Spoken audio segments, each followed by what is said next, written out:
Hello everyone. Refiner academy में आपका स्वागत है। मैं हूं मनोज।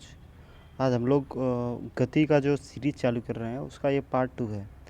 फर्स्ट वीडियो में मैंने आपको निर्देश तंत्र और अ, स्थिति सदिश और विस्थापन सदिश के बारे में वेक्टरली समझाया था कि वेक्टर से कैसे लिंक किए जाते हैं। ये सब टॉपिक, वो भी टॉपिक अपने आप में बहुत इंपॉर्टेंट है।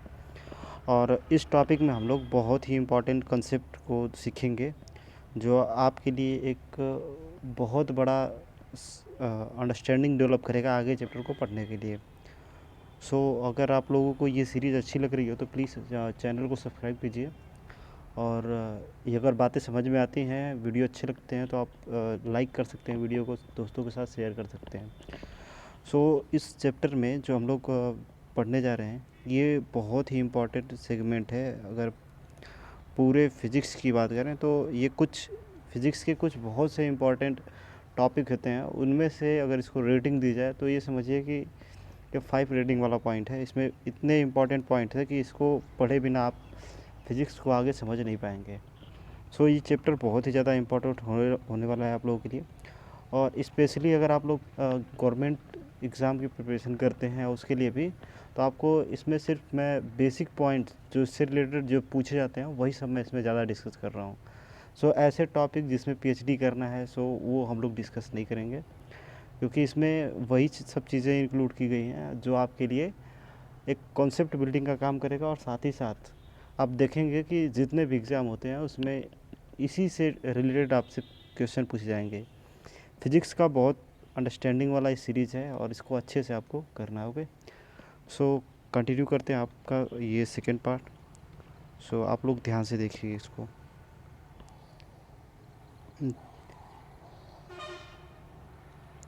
देखिए, इस हम लोग जो शुरू करेंगे वो है आपका रेस्ट क्या होता है, ठीक है ना। कोई वस्तु रेस्ट पर है, विराम पर है, ये कोई ऑब्जेक्ट है, ये विराम पर है, इससे क्या मतलब होता है, ठीक। अब इसको समझना है आपको। और नोट्स देखिए, आप लोग को जो यूपी बोर्ड के बच्चे हैं या एयरफोर्स वगैरह की प्रिपरेशन कर रहे हैं, नीट की प्रिपरेशन कर रहे हैं, वो क्या करेंगे, जो मैं बोल रहा हूँ आपको, जो इसमें से लगे कि आपको नहीं पता था तो आप उसको नोट डाउन कर सकते हैं। ओके, तो क्योंकि यहाँ पे पीडीएफ को as it is copy paste करना, ठीक ना, मुझे अच्छा नहीं लगता है, क्योंकि वो पढ़ना कहलाता है कि आप खुद पढ़ रहे हैं वहाँ पे बैठ के, ठीक है। जैसा अदर जगह पे देख सकते हो कि पीडीएफ रहेगा बैकग्राउंड में, आप उसी को पढ़ पढ़ के सुना रहे हैं, तो क्या मतलब है फिर पढ़ाने का। ओके, आपको खुद से नोट प्रिपेयर करना है और अच्छे से। अब यहाँ पर देखेंगे हम लोग कि रेस्ट क्या होता है और उसको पूरा अच्छे से हम लोग पूरा समझते हैं कि क्या है रेस्ट। रेस्ट समझने से के लिए देखिए, मान लीजिए कोई ऑब्जेक्ट है, ठीक, ये कोई ऑब्जेक्ट है, यहाँ पर कोई बंदा खड़ा है इस तरह से, तो रेस्ट कैसे बोला जाता है उसकी बहुत जेन्युइन डेफिनेशन बता रहा हूँ। ये वस्तु और ऑब्जेक्ट के बीच की जो दूरी है, ये ऑब्जेक्ट है, वस्तु है, और ये मैन है। तो इंसान और ये वस्तु के बीच की जो दूरी है, मान लीजिए डी है, ठीक। और इसके पास हमेशा बताता हूँ कि घड़ी रहेगी, तो ये घड़ी अपना देखेगा। मान लीजिए कि 10 मिनट तक घड़ी देखता रहा और देखा कि उसके बीच की जो दूरी है वो बदल नहीं रही है, उसके बीच की जो दूरी बदल नहीं रही है। जब ऐसी कंडीशन होती है तो हम लोग बोलते हैं कि वस्तु जो है रेस्ट पर है। ऐसा ही आप करते हैं, कहीं पे बैठे रहते हैं और घर वगैरह को देखते हो, पेड़ को देखते हो, तो उनके बीच की जो दूरी है, यानी आपके और जो पेड़ के बीच की जो दूरी है वो चेंज नहीं होती है, ठीक, चेंज नहीं होती है, तो आप कहते हो कि पेड़ जो है स्थिर है। ये बात ध्यान रखना है। अब इसमें सबसे इम्पॉर्टेंट चीज़ ये है कि एक स्थिर चीज़ है, क्या वो सबके लिए स्थिर हो सकती है? तो आंसर है नहीं। जैसे अगर आप लोग को पूछा जाएगा, आप तो घर पे बैठे हैं, आपके घर में आंगन में पेड़ लगा है, उसको देखेंगे कहेंगे स्थिर है। बट अगर मान लीजिए कोई चाँद पर बैठा हुआ है, तो चाँद पर से देखेगा तो वो क्या देखेगा कि जो आपकी अर्थ है, अर्थ यानी पृथ्वी है आपकी, वो क्या कर रही है, सूर्य का चक्कर लगा रही है। इस तरह से सूर्य का चक्कर लगा रही है, तो ऐसा तो है नहीं कि पेड़ को छोड़ के आएगी, कहेगी तू इधर ही रह, ठीक ना, और जब मैं चक्कर लगा के इधर से आ जाऊंगी तो फिर तेरे को बैठा लूँगी, तो ऐसा तो करेगी नहीं। तो क्या होगा, पृथ्वी अपने साथ जितने भी इसके ऊपर, ठीक ना, जितने भी पहाड़ पर्वत पेड़ पौधे, जितने भी जीव जंतु जितने भी हैं, उनको लेके ये चक्कर लगाती है। तो क्या हो रहा है, ये पूरी पृथ्वी गति कर रही है, तो बताओ ये पेड़ क्या करेगा, ये रुका थोड़ी नहीं रहेगा। तो बस डिपेंड करता है कि आप देख कहाँ से रहे हो। ओके, निर्देश तंत्र के में बताया था आपको कि जो प्रेक्षक होता है वो वस्तु को कहाँ से देखता है, इस बात पर भी निर्भर करेगा। सो अभी हम लोग बेसिक पढ़ रहे हैं, और मैं आपको अच्छे से जब एक्सप्लेन करूँगा और भी चीज़ें जब हम लोग पढ़ेंगे इससे आगे की, मैं टॉपिक का नाम वहाँ पर लूँगा, ठीक है ना, आपको कंफ्यूज नहीं करूँगा। सो आपको ये समझना है कि रेस्ट क्या होता है। रेस्ट का सिंपल सा मतलब ये है कि अगर कोई ऑब्जेक्ट है, ठीक है, वो क्या कर रही है, समय के साथ अपनी स्थिति को परिवर्तित नहीं कर रही है। स्थिति यानी कि जहाँ पर है वो वहाँ से कहीं भी जा नहीं रही है, तो इस कंडीशन को हम लोग बोलते हैं कि वस्तु रेस्ट पर है। समय तो बढ़ेगा, समय बढ़ेगा, समय का काम है हमेशा बढ़ना, समय बढ़ेगा, लेकिन ये वस्तु की जो बीच की दूरी है ये नहीं बढ़ेगी, तो हम लोग कहेंगे वस्तु रेस्ट पर है। होपफुली आपको समझ में आया होगा। और ये भी ध्यान रखना है कि एक ही इंसान के लिए अगर वो अलग अलग जगह से देखता है तो वस्तु रुकी हुई भी हो सकती है और चल भी सकती है। जैसे आप घर के आंगन से देखोगे तो ये पेड़ आपको हमेशा स्थिर दिखेगा, लेकिन अगर चंद्रमा पे आप बैठ गए तो चंद्रमा पर से अगर इसको देखोगे तो पृथ्वी क्या करेगी, चक्कर लगाएगी सूर्य का। तो वो क्या करता है, वो सब कुछ उसके साथ चक्कर लगा रहा है। सो ये पॉइंट आपको समझना चाहिए। ओके, नेक्स्ट देखेंगे गति क्या होती है। गति, तो गति का सेंस क्या है, अभी इसी को हम लोग जैसे दूरी पढ़े हैं, सॉरी विराम पढ़े हैं, वहाँ से हम लोग देखेंगे कि इसमें गति क्या है। अब बस इसी का थोड़ा सा उल्टा होगा। जैसे ये घड़ी देखेगा अपनी 10 मिनट हुआ, अब ये क्या देख रहा है कि इनके बीच की जो दूरी है चेंज हो गई। चेंज कैसे होगी, अब ये जो है, अब ध्यान से देखिएगा, ये यहाँ पे देख रहा है डी दूरी पर है, कुछ टाइम बाद ये कुछ आगे चला गया, तो अब इनके बीच की दूरी क्या हो जाएगी, मान लो कुछ और हो जाएगी, कैपिटल डी हो गई, ठीक। तो दूरी इनके बीच की बदल रही है, इसका मतलब क्या होगा, इनमें गति हो रही है, गति हो रही है। ओके, तो गति में क्या होता है कि वस्तु जो होती है वो किसी रेफरेंस फ्रेम से, किसी निर्देश तंत्र से अपनी दूरी या अपनी स्थिति को चेंज करती है, और समय भी बढ़ता है और उसके बीच की दूरी घटती है बढ़ती है, जो भी हो सकता है कंडीशन। तो स्थिर रहेगा तो इनके बीच की दूरी नियत रहेगी, यानी विराम पे रहेगा तो ये तो दूरी हमेशा वही रहेगी। लेकिन अगर चलना स्टार्ट कर देगा तो इनके बीच की दूरी हमेशा क्या करेगी, बदलेगी। ओके, स्थिति बदलेगी समय के साथ। अगर कोई वस्तु स्थिति अपनी बदलती है तो उसको गति की अवस्था में कहा जाता है। गति की अवस्था में कहा जाता है। अगर कोई वस्तु अपनी स्थिति जो है समय के साथ नहीं बदलती है, यानी वहीं रहती है हमेशा के लिए, तो उसको हम लोग कहते हैं कि वह विराम में है। सो ये पॉइंट आपको क्लियर हो गया होगा। तो अगर लिखना चाहेंगे आप लोग तो मैं छोटे से शब्दों में लिख दे रहा हूँ यहाँ पे।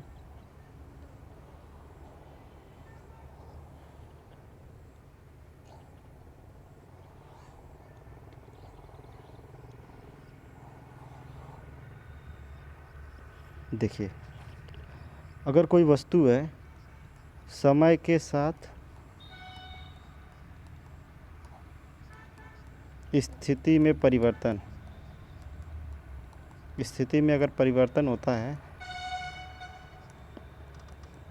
स्थिति में परिवर्तन होता है तो उसको बोलते हैं कि वस्तु किस में है, परिवर्तन नहीं होता है, सॉरी,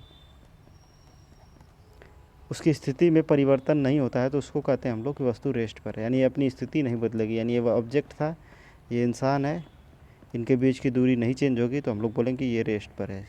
सो सिंपल। नेक्स्ट अगर देखेंगे तो अगर कोई ऑब्जेक्ट है, वो क्या हो रहा है, ये इनके बीच की दूरी डी है और ये बदल रही है, दूरी बदलेगी, इसका मतलब क्या हो गया, चलेगा तो ही न, तो इनके बीच की दूरी बदलेगी, या तो घटेगी या तो बढ़ेगी। अगर पास आएगा तो घटेगी और दूर जाएगा तो बढ़ेगी। तो अगर समय के साथ स्थिति बदल रही है, स्थिति बदल रही है,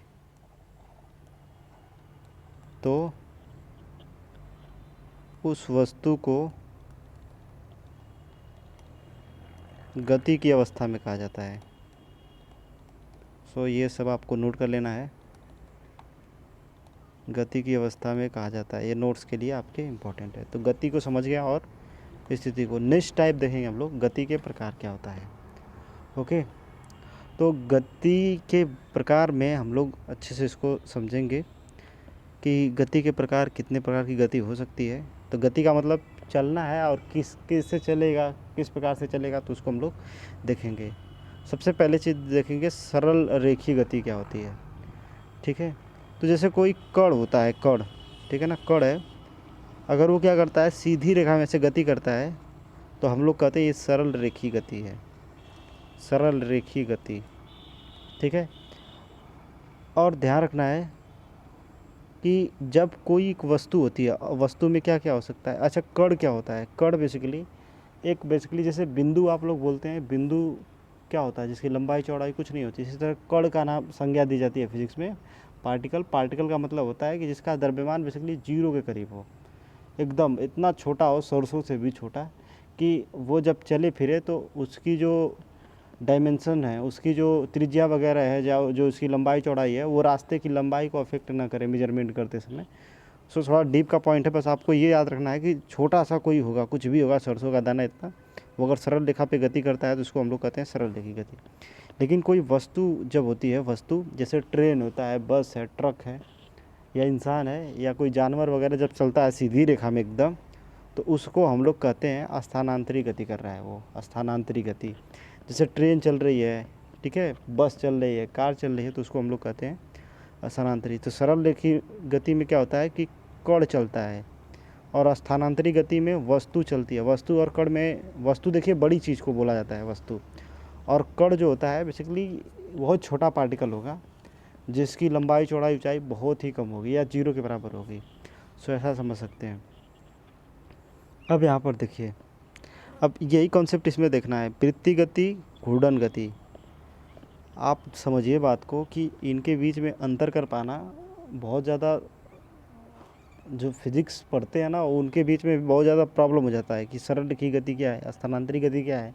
उनको लगता है कि सेम चीज़ें हैं, बट आपको ये अच्छे से पता होना चाहिए कि ये दोनों चीज़ें अलग अलग हैं, और उसको समझना पड़ेगा कि कण का कॉन्सेप्ट क्या है और वस्तु का कॉन्सेप्ट क्या है। जैसे नेक्स्ट देखेंगे हम लोग वृत्तीय गति और घूर्णन गति।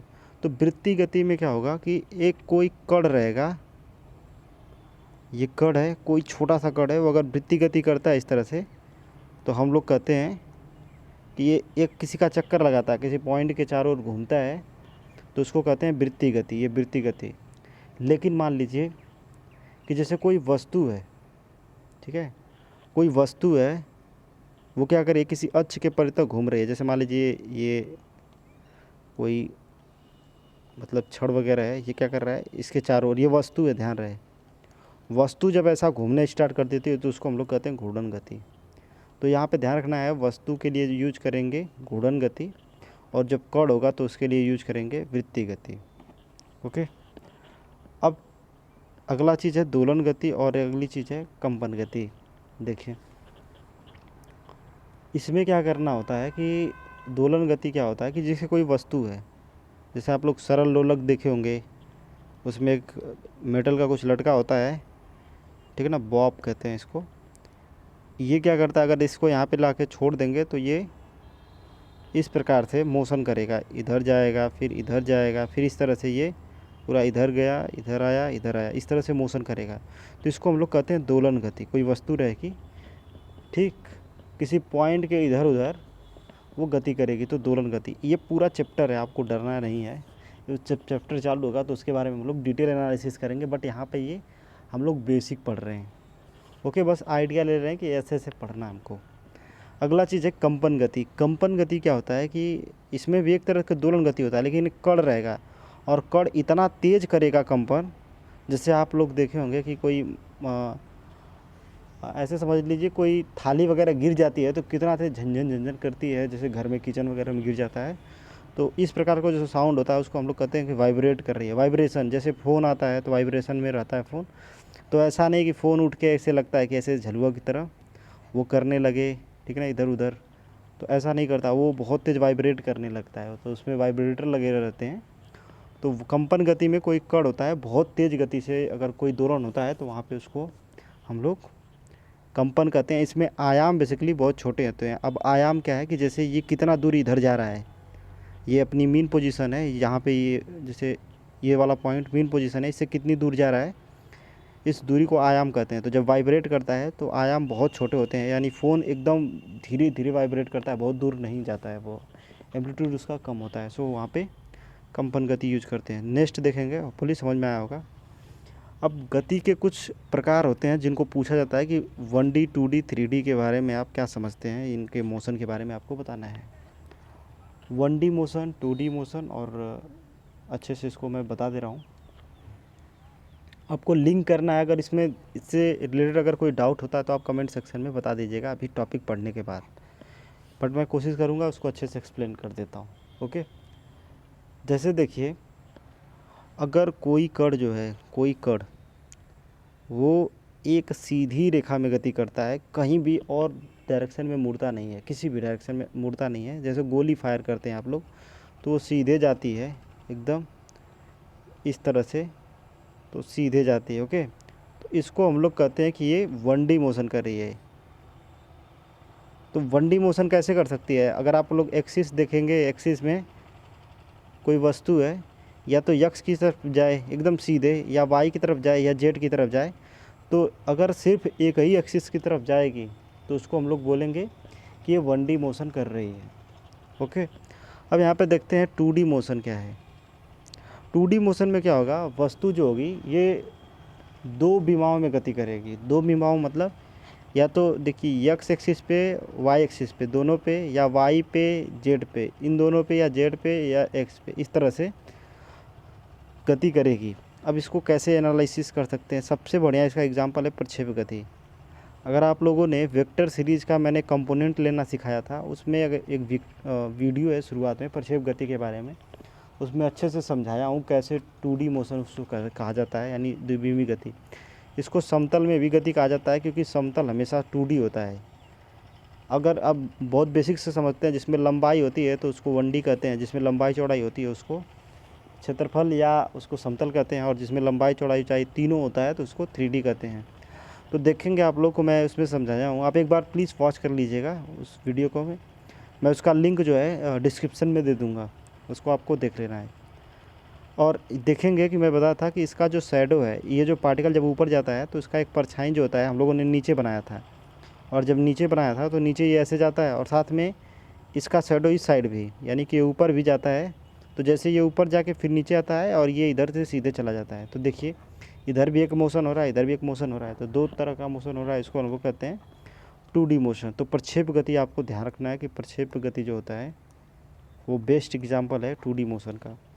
सो नेक्स्ट अगर आप लोग देखेंगे 3D, तो 3D मोशन होता है जिसमें जो कोई भी कण एवरी पॉसिबल डायरेक्शन में मूव कर सकता है, किसी भी डायरेक्शन में। जैसे मच्छर होता है, मक्खी होती है, वो किस क्षण किस दिशा में जाएगी वो पता नहीं है। ओके, तो इस तरह की गति को हम लोग कहते हैं 3D गति। जैसे आप सांप देखेंगे, सांप का मोशन 2D मोशन है। देखिए, जैसे सांप है इस तरह से चलेगा तो देखिए साथ में आगे भी बढ़ रहा है, और साथ में इस साइड में भी मोशन कर रहा है। तो अपनी बॉडी को कुछ इस तरह से करता है तो इधर भी मोशन करता है और आगे भी बढ़ता रहता है, तो ये 2D मोशन है। ओके, तो 3D मोशन क्या है? मक्खी है, वो कहीं भी इधर उधर, लेफ्ट राइट, ऊपर नीचे, दाएं बाएं, जिस भी पॉसिबल डायरेक्शन में गति कर सकती है। यानी इसमें एक्स वाई जेड तीनों एक्सिस के थ्रू ये गति करेगी, तीनों में रहेगी ये। तो आप ये समझिएगा, इसको 3D गति कहते हैं। मक्खी की गति, मच्छर की गति। इंसान क्या कर सकता है? इंसान अगर एक समतल पे चलता है, मान के चलिए वो कूद नहीं सकता है, तो वो हमेशा 2D मोशन करेगा, क्योंकि वो भी इसी तरह से या तो इधर उधर सरफेस पे कहीं भी जाएगा तो क्या करेगा वो, तो उसी पे मोशन करेगा। एक एक्स होगा, एक वाई होगा, बस हर जगह। ऊपर तो कूद नहीं पाएगा, उड़ेगा थोड़ी ना। तो त्रिविमी गति, आपको फिर से एक बार, एकविमी गति एक सिंगल दिशा में, द्विविमी 2D दो दिशाओं में होगा, एक्स वाई या वाई जेड या जेड एक्स। त्रिविमी में तीनों में एक्स वाई जेड। अच्छा, इसको थोड़ा सा गणित के रूप में इसको समझते हैं क्या होगा। अगर 1D मोशन रहेगा ना, तो आप जैसे अगर कहीं पे लिखा है एक्स आई या वाई जे, इस तरह से सिंगल लिखा है, या जेड के इस तरह से लिखा है, तो आपको ये समझना है कि these are example of 1D motion. ये 1D मोशन के एग्जाम्पल है। कोई वस्तु यक्स की दिशा में जा रही है, कोई वस्तु वाई की दिशा में जा रही है, कोई जेड की दिशा में जा रही है। इससे आपको ये समझना है। अगर इस तरह से लिखा है एक्स आई वाई जे, तो आपको समझना है ये 2D मोशन है, क्योंकि इसमें दो ही चीज़ें हैं, एक्स वाई दी हुई है, 2D मोशन है। इसी तरह से ये भी वाई जे कैप प्लस इसी तरह से जेड के कैप, ये भी 2D मोशन होगा। जैसे और देखना चाहोगे, जैसे एक्स आई वाई जे जेड के, ये भी अगर किसी का वेग दिया है तो ये 3D मोशन हो जाएगा। ओके, क्योंकि इसमें एक्स वाई जेड तीनों हैं। तो अगर आपसे कोई पूछेगा ये वाला बताइए 2i माइनस 3j ये क्या होगा, तो आपको बता देना है 2D मोशन होगा, किसमें i है और j है, बस 2 ही चीज़ें हैं। अगर 3 चीज़ें आती हैं तो 3D, और इसमें देखिए सिंगल i आया बस तो 1D, j आया ओनली तो 1D, क्या आया हो ये 1D मोशन होगा। सो होपफुली आपको ये पूरा पॉइंट समझ में आया होगा। तो हम लोगों ने इसके बारे में अच्छे से एक्सप्लेन कर लिया। अब यहाँ पर देखते हैं दूरी क्या होती है। ठीक है, दूरी। तो दूरी को समझने के लिए आपको सबसे पहले ये समझना होगा। देखिए मान लीजिए कोई कण है, ये यहाँ पर है और इसको यहाँ पर जाना है, तो ये क्या करेगा कि इस तरह से कोई रास्ता बना हुआ है, ठीक है, और ये इस रास्ते को फॉलो करते हुए यहाँ पर पहुँच गया। तो ये जो रास्ते की लंबाई है, किसी कण द्वारा चले गए जो पथ की लंबाई होती है, उसी को हम लोग कहते हैं कि वो दूरी है, इतनी दूरी। तो पथ की लंबाई क्या है, पथ की लंबाई, यही क्या कहलाती है, दूरी कहलाती है। अब यहाँ पे सबसे बड़ी बात है कि पथ की लंबाई क्या है। अब इसको थोड़ा दूरी के बारे में और समझ लेते हैं। ये एक अदिश राशि है। देखिए यहाँ पे कोई डायरेक्शन नहीं है, क्योंकि किस दिशा में कब मुड़ेगा, कब किधर जाएगा, ये आप बता नहीं पाएंगे। ठीक है ना, कब कहाँ पर आप मुड़ेंगे, जैसे साइकिल से कहीं पे जाते हैं या बाइक से जाते हैं, तो कब किस दिशा में किधर मुड़ेंगे, कहाँ पर जाके। ठीक है ना, कोई अगर मान लीजिए यहाँ से अगर आपको बताना हो कि पार्टिकुलर किस दिशा में कैसे कैसे मुड़ेंगे, तो आप हाथ टेढ़े मेढ़े ही करते रह जाएंगे। ओके, लेकिन अगर आपको कहाँ जाना है ये डायरेक्ट बताना हो, तो आप बता सकते हो कि मुझे इस दिशा में जाना है, इस दिशा में। तो ये अलग चीज़ होती है, ये विस्थापन होता है। लेकिन आप जैसे जाते हो वो तो दूरी होती है। ठीक है ना, क्योंकि आप ऐसे किसी का घर द्वार जो होता है उसको मतलब कूद फाँद के थोड़ी नहीं जाओगे। कोई रूट होगा उसका, कोई रास्ता होगा, उस रास्ते को से होके जाओगे। तो उसी रास्ते में कितनी दूरी आपने तय की है वही उसकी दूरी कहलाएगी, या रास्ते की कितनी लंबाई है वही उसकी दूरी कहलाएगी। अब पथ की लंबाई समझ लेते हैं। पथ की लंबाई क्या है, आप जिस रास्ते से गए वो पथ कितना लंबा है, यहाँ से यहाँ गए, ये रास्ता कितना लंबा है, कितना किलोमीटर है या कितना मीटर का है, इसी रास्ते की लंबाई को हम लोग कहते हैं पथ की लंबाई। और पथ की लंबाई को ही क्या कहा जाता है, दूरी। यह एक अदिश राशि है। ओके, अभी इसमें और समझ लेना है, ये पॉजिटिव, ओनली पॉजिटिव होती है। ठीक है ना, ओनली पॉजिटिव। अगर कोई कण चल दिया है तो समझिए कुछ ना कुछ दूरी हमेशा रहेगी, ओनली पॉजिटिव रहेगा। सो दूरी से रिलेटेड आपके पॉइंट्स क्लियर हो गए। आप इससे नोट्स बना सकते हैं अपने हिसाब से, सोच समझ के कुछ लिखा करिए, 2-3 लाइन इसको लिखिए, आपको अच्छे से समझ में आएगा। जो इम्पोर्टेंट पॉइंट है मैं वहाँ पे डिस्कस कर दे रहा हूँ। नेक्स्ट हम लोग देखेंगे विस्थापन। विस्थापन क्या होता है, कहीं पॉइंट पर हो, कहीं जाना है, तो आपको डायरेक्ट यहाँ से वहाँ जाना है एकदम शॉर्टेस्ट रूट से, यानी कि शॉर्टेस्ट डिस्टेंस। शॉर्टेस्ट डिस्टेंस जो होता है, शॉर्टेस्ट डिस्टेंस, उसी को हम लोग कहते हैं डिस्प्लेसमेंट। यानी सबसे कम दूरी वाला जो रास्ता होता है उसी को हम लोग कहते हैं विस्थापन। अब यहाँ पर देखिए, एक जगह से दूसरी जगह जाना है तो आप क्या करेंगे, सीधे चले जाइए, क्योंकि आप जैसे ही कोई रास्ता फॉलो करेंगे और कोई, तो उस रास्ते की लंबाई बढ़ जाएगी। ओके, सबसे मिनिमम दूरी वाला जो रास्ता है यही वाला है, यही वाला, ये वाला रास्ता सबसे कम दूरी का है और ये वाला ज़्यादा दूरी का है। तो सबसे कम दूरी वाला जो रास्ता रहता है उसी को हम लोग क्या कहते हैं, विस्थापन। और सबसे कम दूरी वाला रास्ता जो रहेगा उसको आप सिंगल इशारों से बता सकते हैं कि हाँ ये इस दिशा में अगर डायरेक्ट जाएंगे, उड़ के जाएंगे, तो आप डायरेक्ट वहीं पर जाके गिरेंगे। ओके, इस दिशा में गोली मारेंगे तो डायरेक्ट वहीं लगेगी। तो यही, इसी को हम लोग कहते हैं शॉर्टेस्ट डिस्टेंस। और ये एक सदिश राशि है, क्योंकि इसमें आपको दिख ही रहा होगा कि एक दिशा है, एक दिशा में ही मुझे यहाँ से यहाँ जाना है, तो मैं क्या करूँगा, सीधे जाऊँगा। विस्थापन करना है तो विस्थापन क्या होता है, सबसे कम दूरी वाला रास्ता क्या होगा, उनके बीच एकदम सीधे चले जाओ। तो सीधे जाओगे तो हाथ तो दिखा सकते हो कि इसी दिशा में एकदम सीधे चले जाओ। सो ये एक सदिश राशि है। सदिश राशि पॉजिटिव, निगेटिव और जीरो हो सकती है। ओके, ये बातें आपको ध्यान रखना है, या पॉजिटिव, निगेटिव, जीरो हो सकता है। सो आपको समझना है ये पॉजिटिव निगेटिव क्या है, ये आपको एक ही दिन में नहीं पता चलेगा। जब आप केसेस देखेंगे आगे चल के फिज़िक्स में, तो वहाँ पर जाके अच्छे से समझ में आएगा। सो ये क्या होता है, पहले शुरू में सर दर्द पाला जाता है फिज़िक्स का, फिर उसके बाद क्या होता है, जब उसके सॉल्यूशन और उसके जवाब जब समय समय पे मिलेंगे तो आपको उतना ही ज़्यादा इंटरेस्ट डेवलप होगा इसमें। तो आपको ऐसे नहीं कि बोर होके कि छोड़ देना है, अब तो ये समझ भी नहीं आ रहा है, बट हाँ ऐसा कुछ होता है, ऐसे सोच के बस पढ़ लेना आपको। अब इसमें दूरी विस्थापन में अंतर अगर आपको पूछना चाहे तो ये क्या कर सकते हो, दूरी एक क्या है, अदिश राशि है, क्या है, सदिश राशि है। उसके बाद ये क्या हो सकता है, बेसिकली ये हमेशा धनात्मक होता है। ये क्या होता है, पॉजिटिव हो सकता है, निगेटिव हो सकता है, जीरो भी हो सकता है। ओके। और एक बात और, दूरी क्या होती है, सदैव विस्थापन से ज़्यादा या बराबर होती है। ठीक है ना, बराबर होती है। ये ध्यान रखना है कि दूरी सदैव विस्थापन से ज़्यादा होती है या बराबर होती है। देख लीजिएगा आप, ये रास्ता है, ये वाला, मेरा कर्सर देखिए, ये रास्ता है, ये देखिए हमेशा विस्थापन वाला तो ये वाला है, तो देखिए दूरी वाला तो ये है, तो ये ज़्यादा है। और ये क्या होता है, ये कम होता है, यह कम या बराबर, यह कम या बराबर हो सकता है। सो आपको ये पॉइंट अच्छे से पता होना चाहिए। सदिश अदिश यही अंतर ज़्यादा पूछा जाता है, और बहुत रेयर पॉइंट है जो ये पूछे जाते हैं कि कौन सदिश है कौन अदिश है, छोटे छोटे एग्ज़ाम में पूछा जाता है। आगे देखिए।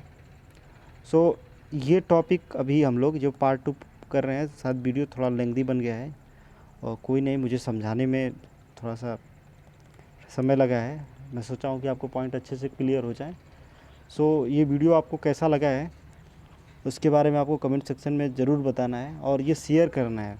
अगर वीडियो अच्छा लगता है तो आप प्लीज़ लाइक करिए, ठीक है ना। चैनल को सब्सक्राइब नहीं किए हैं तो सब्सक्राइब करिए, और ये ज़रूरतमंदों के पास भेजिए, ठीक है ना। जिनको ज़रूरत है वो पढ़ें, और क्योंकि नॉलेज की कदर पढ़ने वाले, जिनको ज़रूरत होती है वही करते हैं। बाकी लोग बस ऐसे समझते हैं कि कहीं से भी समझा जा सकता है, बट एक टाइम है, एक एज है, उसके हिसाब से आप लोग को चलना है। और अच्छा सिलेक्शन पाने के लिए ज़रूरी नहीं कि आप बहुत ज़्यादा रटें हैं, बहुत ज़्यादा समझना इम्पॉर्टेंट है।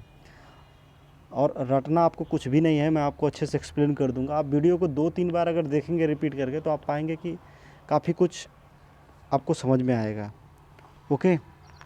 सो हम लोग यहाँ पर इसको द एंड करते हैं। पार्ट 3 में हम लोग मिलेंगे, और आपको ये वीडियो अच्छे से वॉच करनी है। Okay. So thanks for watching, have a nice day.